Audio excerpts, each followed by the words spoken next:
Tonight, ahead of the first day of school, Charlotte-Mecklenburg Schools announcing it is suing several social media companies, saying their products are impacting students' mental health.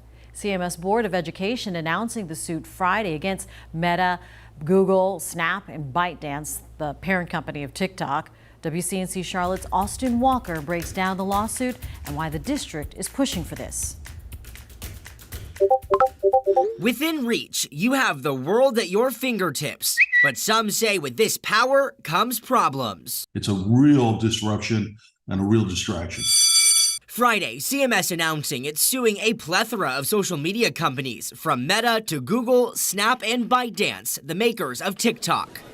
CMS saying in a statement to WCNC Charlotte, the reason, the contribution to the mental health challenges faced by CMS students. What it really is doing is it's creating problems with self-image and depression. Philip Federico, an attorney representing CMS, says apps like Instagram and Snapchat target young people with algorithms. They get hearts, they get likes. It's almost like having a friend or a group of friends and feeling that acceptance and positive self-image. Federico says the goal is to change how these companies market to kids. You know, the internet's here to stay. Social media is here to stay. There is a healthy way to do this. The University of Utah releasing research this year that shows young adults who use social media are 3 times as likely to suffer from depression, putting a large portion of the population at risk for suicidal thoughts and behaviors.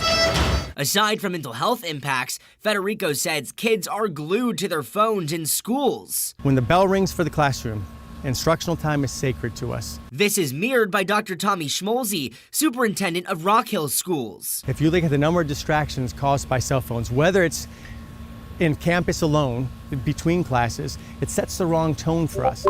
Speaking with Federico, I asked, is it on the parents to monitor social media use for their kids? And is it fair to blame the algorithm in these apps? He compares it to the recent lawsuit regarding Juuls and e-cigarettes. When you can't police them, does the school have to police them?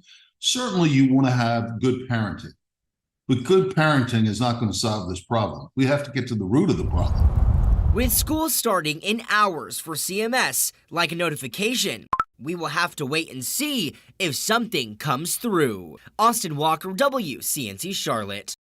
And CMS is not alone. It's joining a number of districts nationwide with this legal move from California and Washington to Pennsylvania. And closer to home, it mirrors Fort Mill and Clover school districts. They took similar action earlier this year. Social media, part of a larger conversation about students' health. Hear what experts have to say about keeping your child in shape physically and mentally this school year, coming up later.